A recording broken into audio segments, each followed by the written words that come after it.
Yay. Okay. We got lots of people here. I'm so excited. I'm so glad y'all are tuned in.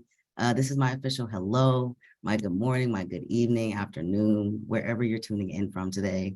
Thanks so much for joining today's Data and Diversity event. If this is your first time joining a Data and Diversity event, this is a platform for community conversations that highlights all the challenges and solutions to data and diversity. For those who do not know me, my name is Otis'Nathanael. My pronouns are he, him. I go by Otis and Nate. I have no preference for a favorite. For those who may not be able to visually tune in today, I am a Black man wearing a Black collared shirt. I have on gold circular glasses that definitely make me feel like a scientist. And my background is a virtual beach background. So thank you, Zoom, for that. I'm an inclusive marketing coordinator here at Salesforce. I made my way into the ecosystem a little over a year ago through the Year Up program for those who are familiar. And I work in the Office of Inclusive Marketing, where we work every day to drive inclusion as a day-to-day framework, day-to-day practice by building tools and solutions that support that work.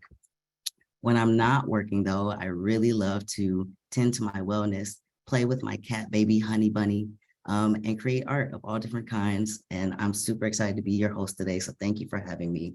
If you do have to drop early, it's totally okay. This session is going to be recorded and we're going to share it after today's event. But if you have any questions for our presenters today, please be sure to submit them using the Q&A function. So just so we can make sure to catch them when they come in, all right? Awesome. And also keep using the chat, keep telling us where you're from, tune in, get to know each other, talk to each other. That's what this is for, community conversations. So as mentioned, today's session is all about accessibility, which I'm super excited to be talking about. And before we get into it, I'm going to go ahead and give you a couple definitions of what accessibility means. So the first definition of accessibility is the practice of designing objects and experiences in a way that anyone can use them regardless of their abilities, and that they can contribute within that experience or use that object without barriers. Now, in the context of data visualization, accessibility means that users are not going to miss that important information, and that the visualization will be more robust, understandable, perceivable, and operable by everyone, regardless of their ability or the use of assistive technology. Now, we do have a presentation later, so you might get some new definitions, but remember that accessibility is wide and long, and the definitions will always continue to be. So we're going to go ahead and let you know what's on the agenda for today. The first thing we have on the agenda is an interview with a super awesome member of the Tableau Community Equity Task Force, Louza. And we're going to talk with Nye about what the Equity Task Force is up to. We're going to hear a little bit about her experience, and then we have some questions that we're going to be asking Nye as well. And then after that, we're going to be talking to the Tableau Visionary Hall of Famer, Chris DeMartini. He's going to be presenting on ways to incorporate accessibility considerations in your project right from the start. He'll be touching on keyboard-only users, low vision, screen reader users, and a ton of other things for you today. And so I'm really excited to see his presentation. And then we're going to have a Q&A after his presentation. So be sure to drop those questions in the Q&A function, okay? Q&A functions, just so we can catch them all. All right. So as we transition, I'm going to welcome our first guest, Louza. Super excited to be talking to Nye today. Nye has been a super fond member of the Tableau community for 7 years. That's a pretty long time, Nye. And during that time, she has seen how data can transform not only insights, but also relationships between data lovers, evangelists, and Jedis. She's committed to making data accessible for all and empowers people to navigate the insights hidden in tangled messes of numbers and figures. She is passionate about the intersection of business, innovation, and technology. Nye received her BA in psychology from the University of British Columbia, an MSc in management from the University College of London, and an MBA from the Yale School of Management. She's a lifelong student dedicated to forever questioning her assumptions and always exploring ways to hone in her craft. So with that, I'm so excited. Everyone give a super warm welcome to Nye. Thank you for joining us today, Nye. Thank you for having me. Yes, so excited. Now I gave a little bit of a intro about you, but can you please tell us a little bit more about what your journey within the Tableau community has been like? Yeah, it's kind of felt like a Harry Potter gets his owl kind of moment. Love that. I'm super academic, so I started out in academia. I thought I was going to go for a full PhD, and I Mhm. love data, but like I mean, it was pretty black and white at that point. And it wasn't until I was doing my first master's degree, and that's when I found out about Tableau, and I was like, oh my gosh, like this is it. This is magic. And it hasn't been just like, oh, here's your magic wand and you can do all these really cool things now. It's also been discovering this community that I think is just so unique and just so incredible. So I use Tableau not just in my own, like my work, my professional activities. It's also been this kind of, like I said, it's like a Harry Potter world. I'm always exploring new worlds. I'm always learning about new critters that are in this world and doing it with people who totally understand this magic. So yeah, that's kind of how the journey has been for me. Wow. And I love that you reference it as magic. I think data is such a powerful, magical thing because it really does have the power to transform, right? So, since we're speaking about data, and this is an accessibility panel, I'm curious to know, like, what can you explain more about what you mean by making data accessible? Like, what does that meant to you? So I kind of think of it in two ways, but really, actually, now that I'm talking about it, I think it's really the same thing. It's about bringing knowledge to people and not assuming who those people are, how people digest that knowledge, what their abilities are. I think that if we think of it in terms of disability status, there are so many things that are available that I think we're just starting to understand. But really, at the same time, we're really not reinventing the wheel. We've been talking about the best principles of design. That's kind of what Tableau is about. It's about bringing information in a way that people can understand, and we've been doing that for a long time. We're not reinventing the wheel. We're just thinking about our users in a broader way. I love that, putting the user first, right? Like putting them right at the center, which is another reason why I love accessibility. Why I love being here at Salesforce, customer success, right? How do you put your customer at the center so that you can make sure they have access to all the things that they need, right? Yes, Mark, user-centered design, exactly. So another question I have for you, you've been in the community for 7 years, which is a pretty long time.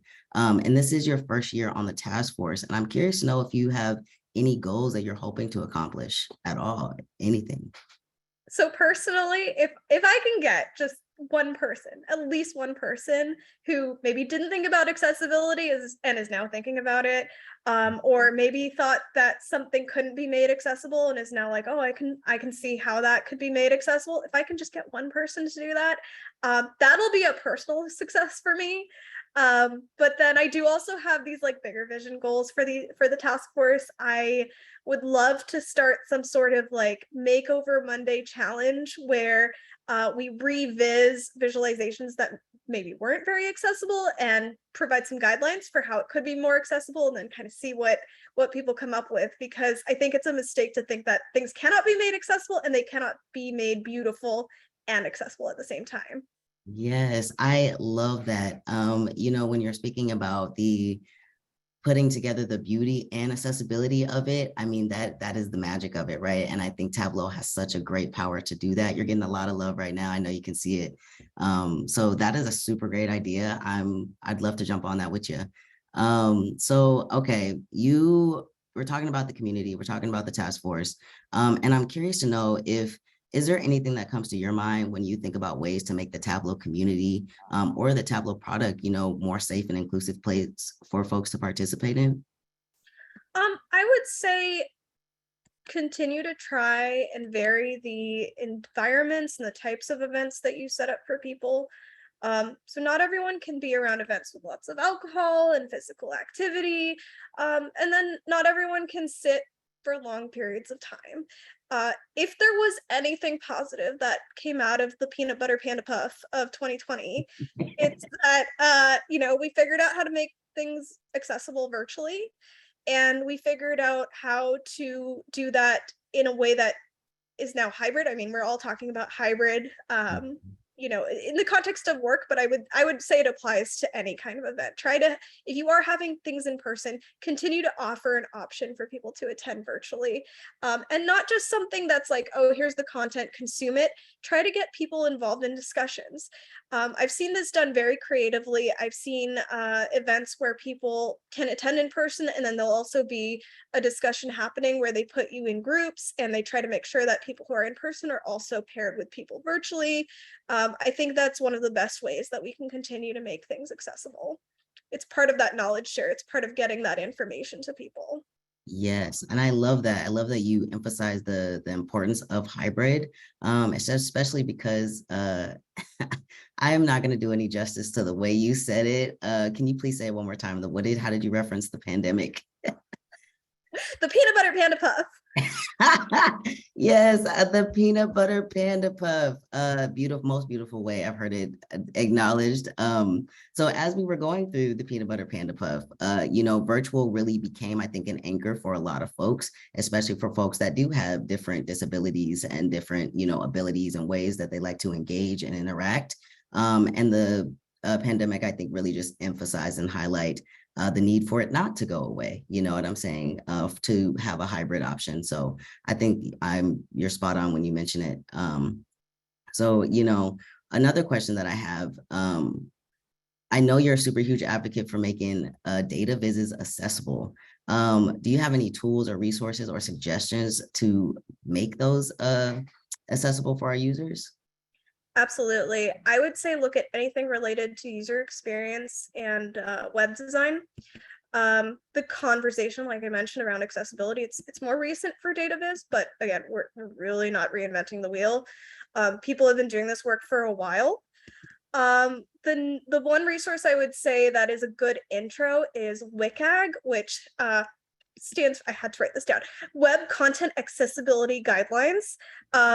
And these are actually becoming more of a legal requirement in recent years. So it's not just a suggestion anymore for a lot of industries. It's actually a legal requirement to adhere to these guidelines. They're put out by a group called the World Wide Web Consortium, which if folks didn't know, they're the folks who basically provide the guidelines for how web design should be implemented, which, I never knew that was a thing, but they put that out, and they have a ton of resources on their website, not just in terms of like technically how do you do things, but why would we do this in the first place? So it's got all of the principles of accessible design available on their website. I'd also recommend thinking about accessibility as you would with any kind of user or product feature. I might be a little biased. I work with agile methodology, and so I've been really fixated on this idea of like user-centered design. Think about what your user is asking for. Why are they asking for it in the first place? And then try to do baby steps. You don't have to do something big and out there to really get the ball rolling. It could be as simple as making your font size a little bit bigger, using fonts that don't have serifs, or thinking about ways to show the red-green divergence in a different way, using maybe the traditional Tableau blue and orange that supports people who might have color blindness. You don't have to do it all at once, but start to learn about the principles of it. Why are we doing this? Don't just think of it as another thing to check off, and really think about your users. Oh, I love that you mentioned that, not thinking of it as just another checkoff point, right? Because when that happens, it becomes something that is just a last minute requirement. And the thing about accessibility is for you to really hone in on it, you got to do it at the beginning, right? So I'm really glad that you mentioned that. I think another thing too, to kind of think about is this idea of accessibility, it being an access need, it's not one size fit all, everyone's going to come in with a different thing. So I'm glad that you asked, that question of like, what is it that they're asking? What is it that they need, right? It's that centering again. So love that. So, there are a lot of people tuned in today. And I'm curious to know, if folks would like to reach out to you, what are the type of topics that they can reach out to you about? What are the type of questions they can ask you? Anything to do with accessibility, clearly. Also, I don't have all the answers. So if you maybe see me on social media or talking about something, and you have something you want to tell me that I've said wrong, or I'm making an assumption, feel free to reach out to me. I'm more than willing to have discussions. I'm more than willing to talk to people about different elements of accessibility. And then in addition to that, I love anything to do with digital transformation, digital innovation, design thinking. I got an MBA for a reason. It's because I got to have all these amazing discussions with people. So I'm always keen to talk.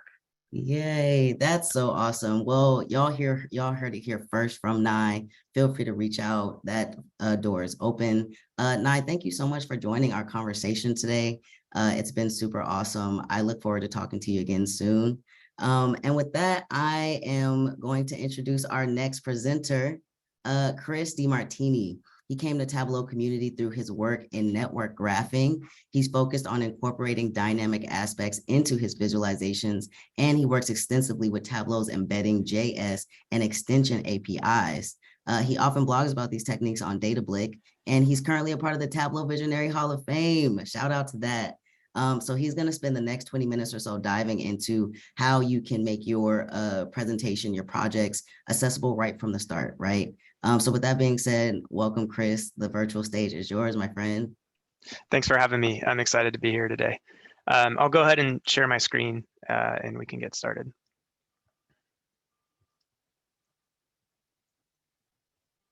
All right. So like I said, I'm really excited to be here today.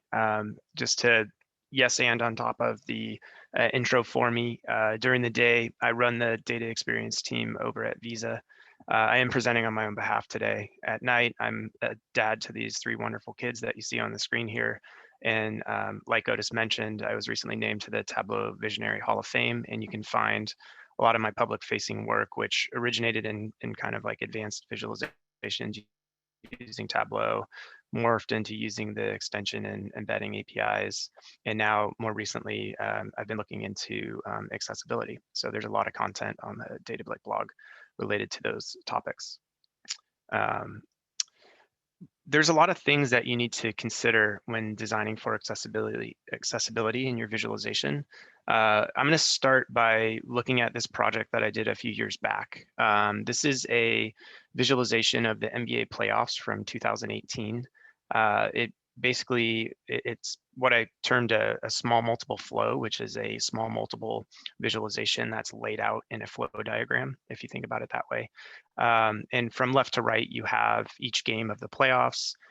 There's a point differential that's graphed in terms of the area charts that you're seeing for each game. And really the idea here was to kind of dive deeper into how the playoffs went. Were the games closely contested? Did the teams win in 4 games, or did they win in 7 games? And how do we kind of double click into the detail of what happened in the playoffs? And so one of the things that we need to think about here is if we start to calculate how many points there are on this screen, right? So there's 65 games, there's about 150 plays per game. So you're talking about 10,000 data points that we're looking at on this screen right now. And then you need to start asking yourself some questions like, how can I make a visualization of 10,000 data points consumable to a screen reader user? How can I enable a keyboard user to use the interactions that I've created for people who are mainly using a mouse? And then the other thing you need to think about is, for example, people with cognitive disabilities. How do I support somebody with cognitive disabilities to better understand this extremely dense graphic that we have here, right? I wish I could tell you today that here are all the answers to these questions, but I definitely don't have them all. I think there's some of the things that we can try to do to do better in many of these areas. But I also think the journey of accessibility in the data visualization space is definitely ongoing. There's a lot of research going on right now. There's a lot of unanswered questions across the data visualization industry in terms of what we're trying to go after. And so even though we may not be able to answer all of these questions, one of the things that I think is important is if we start thinking about these things more, if we start trying to design for these additional user experiences as we're going into creating our data visualizations, I think at the end of the day, we can end up in a place where we are creating a much more inclusive experience for people who do have disabilities and are trying to use our visualizations. One thing that you want to consider here too is the saying, nothing about us without us. I've tried over the last year or two to really strengthen my screen reader game. Like I've didn't really even know what a screen reader was a few years ago. And so I've tried to get to a point where I'm becoming more and more proficient at using a screen reader so I can test the work I'm doing using a screen reader. But even having said that, after watching people who have been using screen readers their whole lives, it's an extremely different experience between me trying to use a screen reader and somebody who actually knows what they're doing using a screen reader. And so I would just say, if you do have an opportunity to include people with disabilities in your design work, to get feedback from them, to incorporate their inputs, definitely take advantage of that, because it will elevate the work that you're doing in that space. So let's talk about some things that you should consider for a keyboard-only user. So a keyboard-only user is going to be somebody who really just doesn't have the ability to use the mouse. It could be a new parent holding their baby. It could be somebody who just had arm surgery. It could be somebody who was born without an arm. There's a lot of different ways that you could end up in a situation where you're unable to use the mouse. And so a couple things that you're going to want to think about for this user base is starting with focus order. So focus order is, I don't know if this thing's in the way or not. Focus order is the concept of what order will the user basically tab through your page. At the end of the day, keyboard-only users are going to be kind of like navigating through your page by using the tab key. And what I'm showing you on the screen here is an example of a blog I did a while back, where I looked at the focus order of one of my Tableau visualizations. And this, to be clear, this visualization was built before they came out with the feature of the tab order being specified from top down, left to right. So this is a little bit dated in terms of that. But what I found out basically was, after stopping and thinking about this and looking at how my visualization was built, the title was the 7th thing that the user got to, right? And if you think about it, if you're looking at your visualization, you kind of always want the title to be the first thing that the person sees and interacts with, right? So, that's just one thing where if we don't take a second to think about these things when we're designing from a design perspective, we should be thinking about what is the desired focus order of this. And from an implementation perspective, we need to be thinking about, did we actually achieve that, or are there things at play that are keeping that from happening? So definitely something that you want to keep in mind as you're designing and developing is the focus order of your page and of your visualization within the page. Another thing that you want to consider is a focus indicator. So this is actually a really important aspect of keyboard navigation, is to know, like, to stay centered with where you are on the page at any point in time. This is an example from Visa Chart Components, which is an open source web data visualization component library for the web that we built at Visa and have published on GitHub.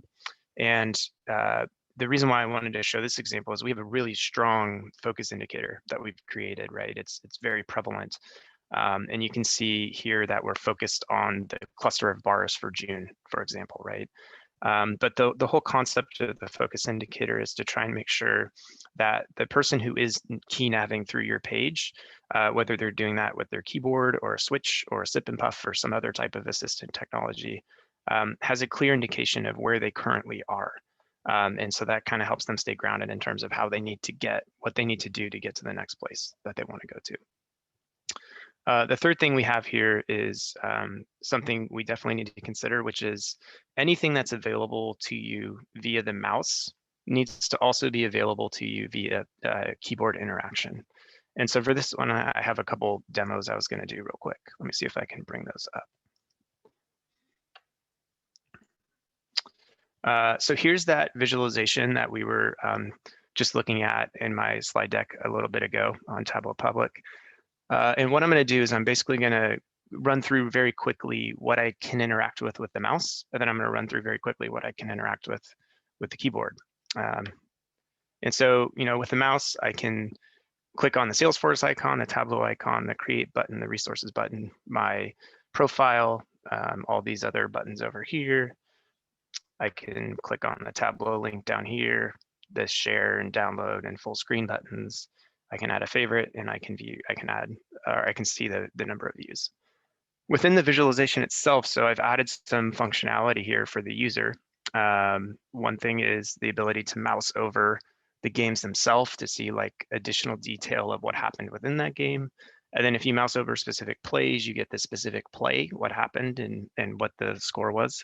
And then I also enabled the user the ability to like click on a team. And when doing so, that will highlight the team throughout the NBA playoffs. So you can see all of their specific activity. So that's everything that I can do with a mouse on this page. Now I'm going to do the same thing, but I'm going to do it with a keyboard. So I'm going to start from the URL, and I'm going to start hitting tab. So first tab gets me to the Salesforce logo, then the Tableau logo. Then I actually missed the create button. So that's something that probably needs to be fixed. Resources. Then I go to the blog post. Then I go to my profile, go to these buttons over here, make a copy, add a favorite, all that good stuff. Then I go to the visualization. So you can see that my light blue rectangle focus indicator here is on the visualization. We'll come back to that. Then I go to the Tableau bar on the bottom. I actually was thrown for a loop at first. I thought I would tab over to these buttons on the right, I mean. But for some reason, you have to use the arrows, but you can get there. You can get there using the arrows. And then you can add a favorite and see what the views are. So I'm going to go back to the visualization, and this is where, if you remember, I had 3 kind of interactions that I showed you, 2 tooltips and a highlight feature, right?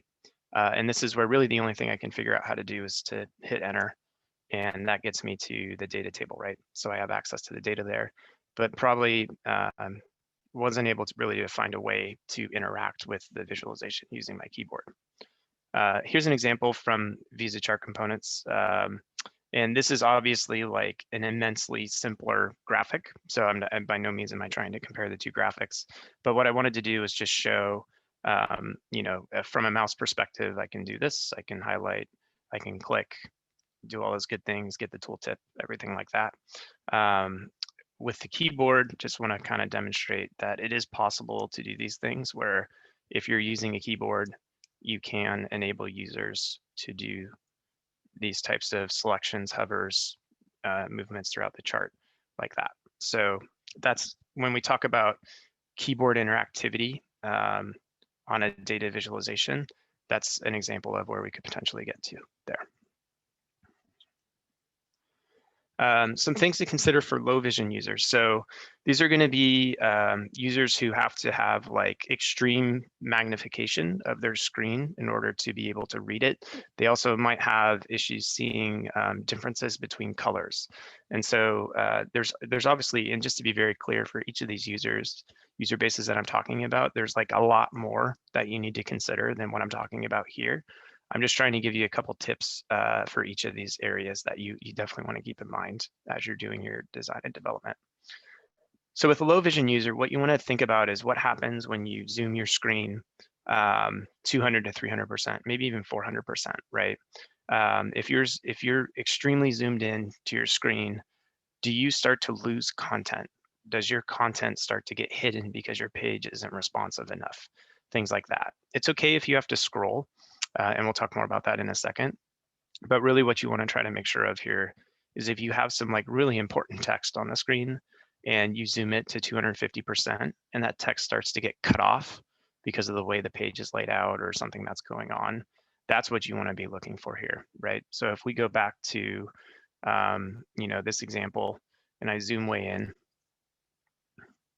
you can see like nothing's really gotten cut off.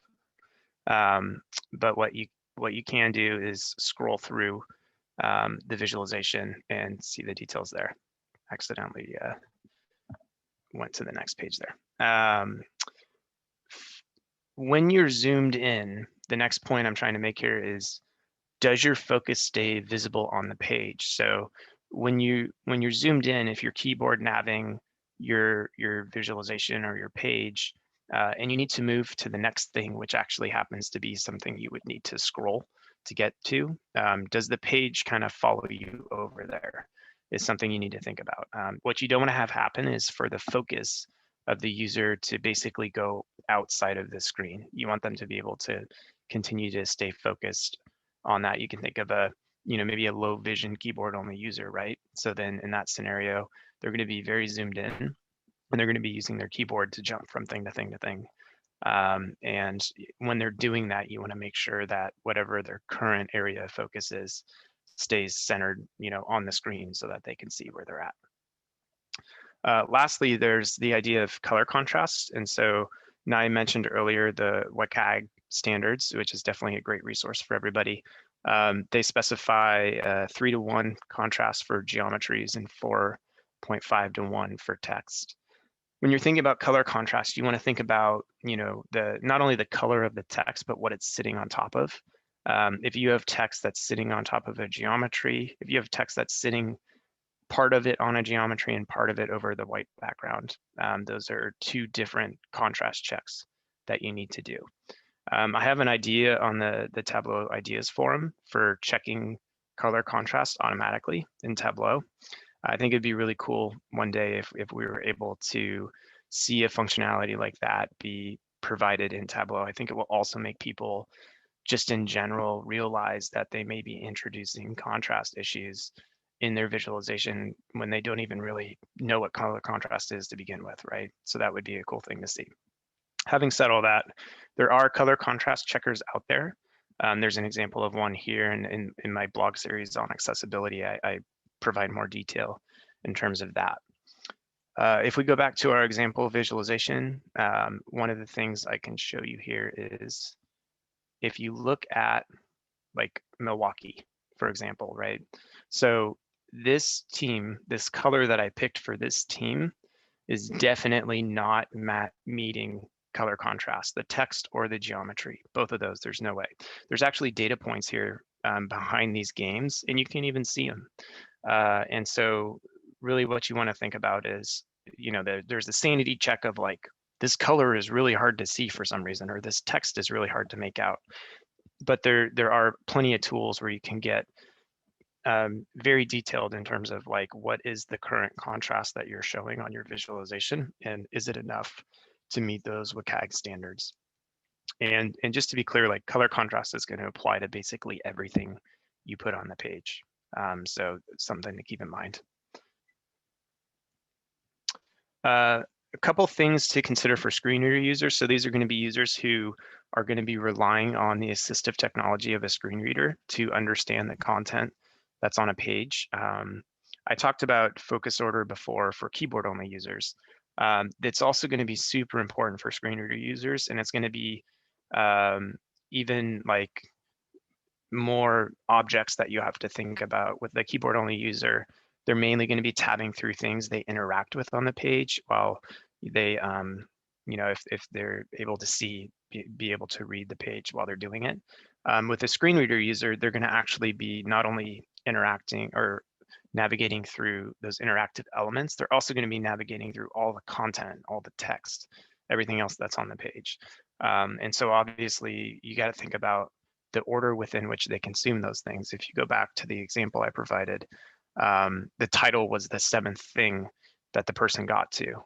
If you're using a screen reader, you don't get to the title until the 7th thing, you're going to abandon the thing you're looking at because you have no idea what you're looking at. You're basically in a black hole of a visualization, which with no content or concept of what it is that you're looking at until you make it to the 7th stop.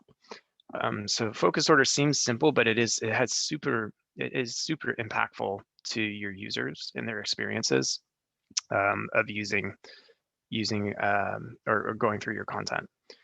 The same concept for mouse actions applies for screen reader users. So if you're providing ability to render a tooltip or filter something else or hover on something, whatever the case may be, you need to make sure that action that can be taken and the content that is supplementally available in that action is available to a screen reader user. I'll talk more about that in a second.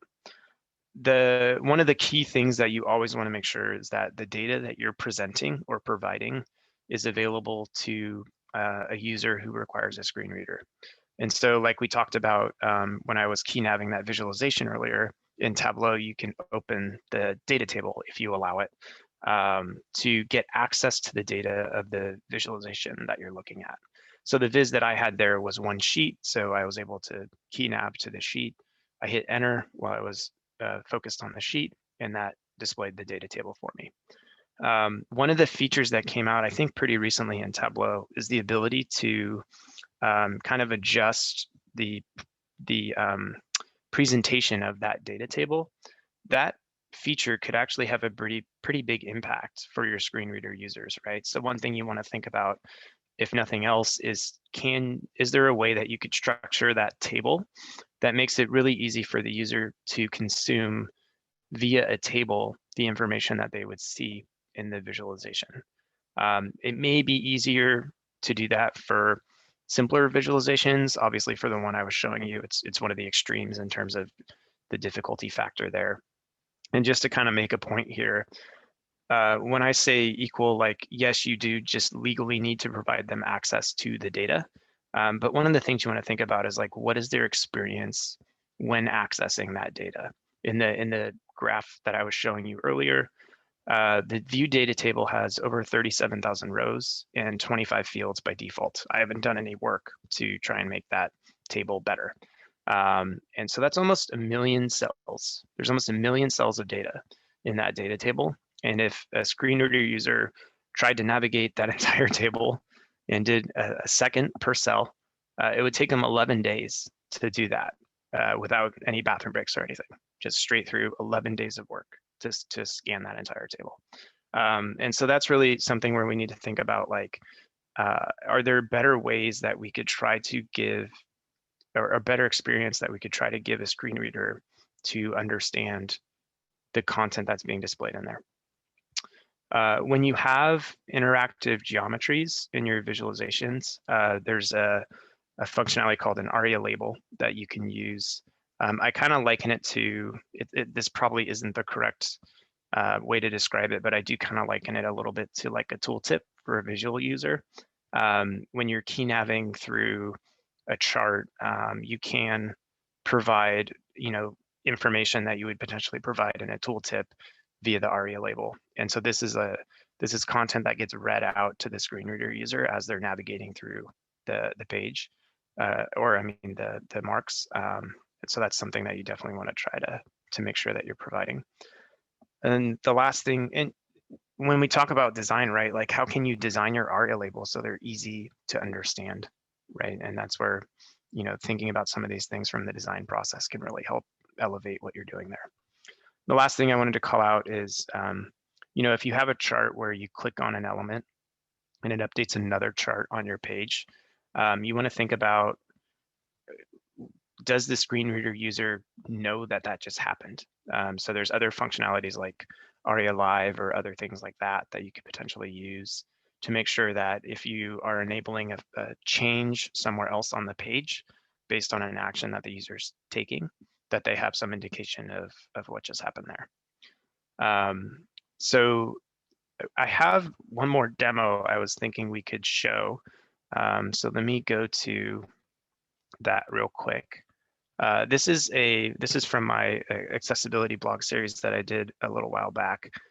And this is a extremely hacky, not scalable proof of concept embedded Tableau view, where I basically laid the Visa Chart Components accessibility controller on top of Tableau.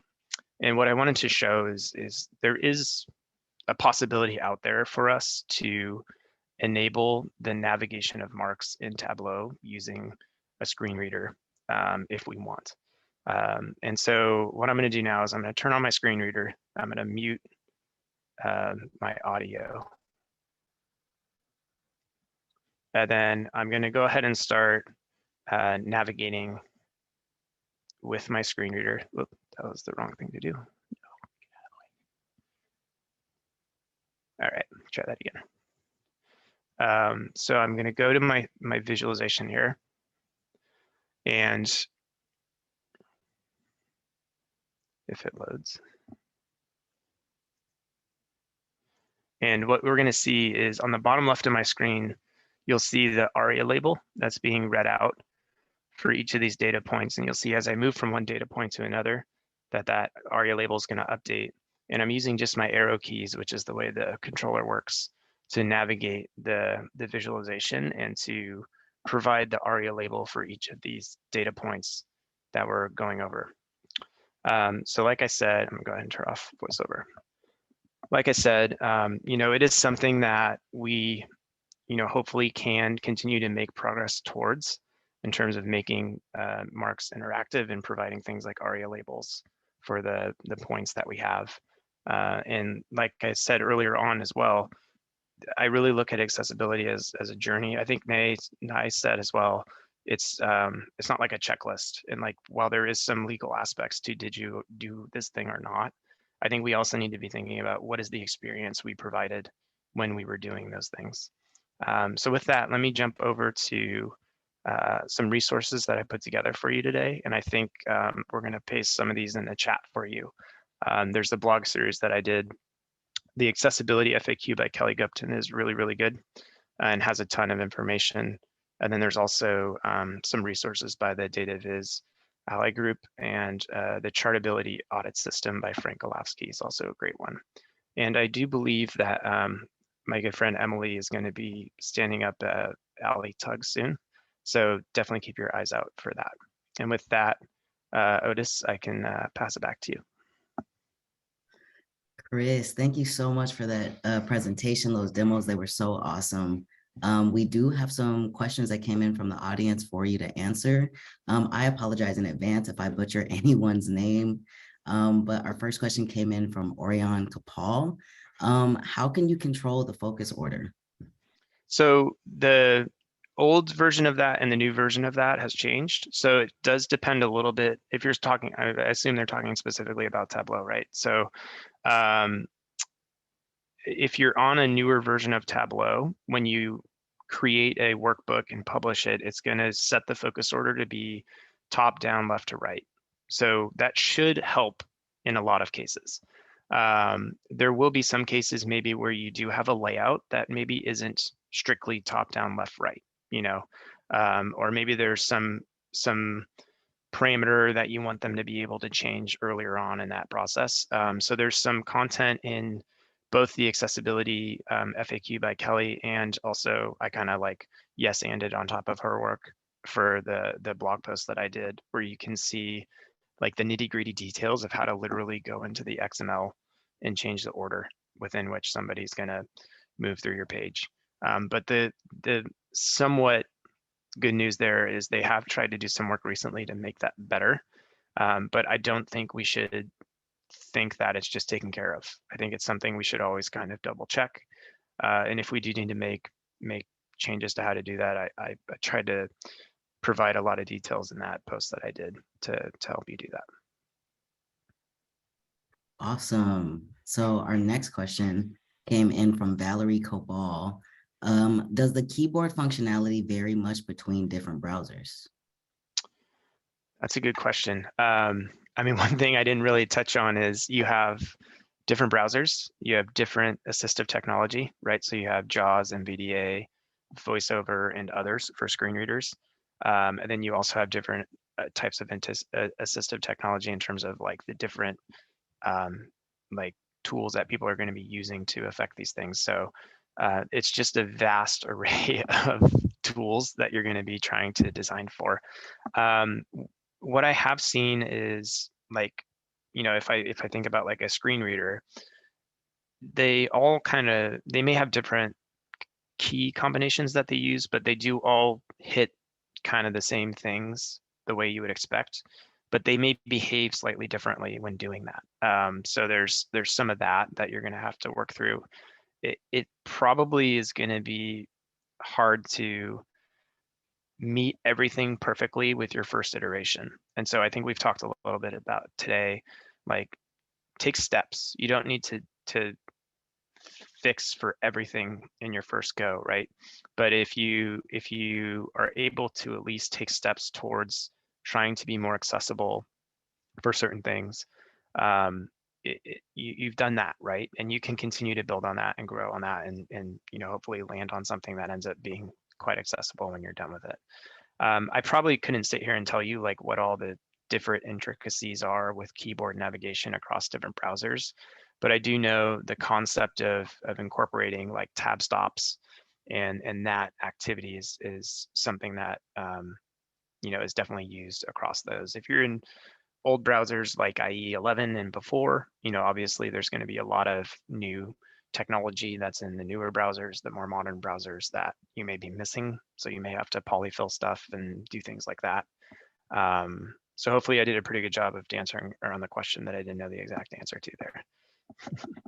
Yes, thank you for that answer. And I like to call out on baby steps, right? Very important.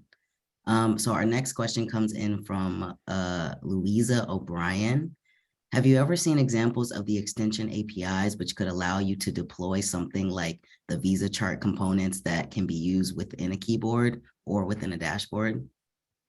Yeah, so I have built a few extensions that bring other charting libraries into Tableau. We could potentially at some point build a Tableau extension to enable chart components within Tableau. There's really nothing technically stopping us from doing that today. And if you do that, you would be able to take advantage of like a lot of the accessibility work we've put into chart components within Tableau. So that is one option. One of the extensions I've built in that space, which has some accessibility stuff in it, but I haven't like fully assessed how accessible it is, so I can't really talk to that. But I think it's called semiotic hierarchy, and it is available on Tableau Public.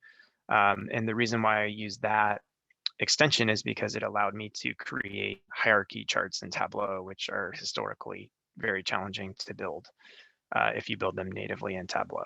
So there are some examples of charting like additional visualizations being made easier. There's another one by Apps for Tableau called Show Me More, which has a whole bunch of different charts in it that are things that are hard to build natively in Tableau, if you think of it that way. So definitely possible.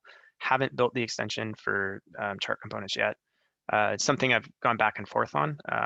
I do think it's something where I would really like to see these things get addressed like natively, because it'll have like a much bigger impact than what people can do using an extension. Awesome. Okay, next question came in from Graham Rogan Hill. This was about the Zoom portion. What can we do if we have issues when zooming in? Yeah, so I don't know if I have a good answer for that in Tableau yet. I need to go like play around with that and try and figure out like what my guidance would be if you're running into issues when zooming.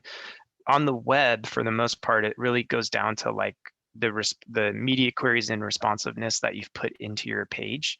And again, like the main thing you want to be focused on there is it's going to be impossible for you to fit a large chart on a single screen that's zoomed 350%. It's not going to happen. So what you need to do is make sure that you're still able to access all the information that was on the page at 100% zoom. Then you can see on 350% zoom while you're scrolling around, basically, right? So keeping their focus, centered on the page, making sure that they can still see all the text and geometries and everything that are on the page or what you need to focus on there. I know like when I look at stuff on Tableau Public, because it's in an iframe or whatever they're using there, it just kind of continues to zoom and there's not really like things getting cut off. But I do remove auto layout like immediately as soon as I open Tableau. So if you do have like auto layout and some of that stuff still enabled, that could be causing issues as the screen size changes or zooms. So that might be something you want to take a look at if you are running into issues with that. Perfect. You're answering these questions really great also. So the next question comes in from Chris Page. What is the support like for disabled creators of Tableau visualizations? Oh, that is a good one. I honestly probably don't know the answer to that question. I've been so focused on the consumer of a visualization that I don't know that I've done a ton of work in terms of like how accessible is it in Tableau to create a visualization? So that is a great question. I think that's something we could, maybe I think I provided the link to the Tableau FAQ. That would be a great question to add to that thread, is what are the things in place to help somebody who, maybe uses a screen reader build something in Tableau. I'm not sure I know at this point or can speak to it in any type of factualness. Thank you for that answer. Okay, Adam Schwartz is asking, what are your thoughts on creating separate, more accessible versions of visual heavy designs? This is one of those topics that like you start to think about, is it really the right move to like create a separate experience for somebody? Like, is that like ethically what we want to be doing? And so that's something you'll have to think through. I do think, one of the things I talked about was color contrast. And so yeah, I think we talked earlier about like, can we still make something beautiful and accessible, right? And as you start to get into color contrast, you can make everything have the correct contrast that you need, but it may end up being a very bright, strong collection of colors that you're using, which then kind of takes away from the impact that you can have with color in data viz, right? I'm a huge fan of like everything's gray except for one thing on the page sort of color treatment, right? So you're using color to draw attention to the specific thing that you want to bring attention to. And so that's where, like, how do we find that balance between making sure that we have enough contrast for people who need it to see, but not affecting, the visual mouse user ability to consume that visualization as well, because now they don't know where to look first because there's too many strong colors on the page, right? So I haven't yet taken, or I'm not sure how I feel about creating a whole separate thing for that. I've been trying to find that balance of like, can we meet the things we need to meet for WCAG and for accessibility and still provide a pleasant looking and informative, good practice data viz. So I haven't done that yet. I don't know how I feel about that one. But you start to think about like, maybe it's something where we allow the user to drive that more. Like the user says, as they come into the site, these are the things I prefer. And the site understands that those are the things they prefer and does those things. Maybe there's something we can do like that, but I don't know that I'd want to be like, hey, here's your version, go over here and go look at it. I don't know that I feel great about that. That's a good answer. We have another question that's a little similar. It's a little different to this one. It's from Eddie Beals. What are your thoughts around creating multiple versions of the same dashboard where you can really accommodate specific needs in a specific version?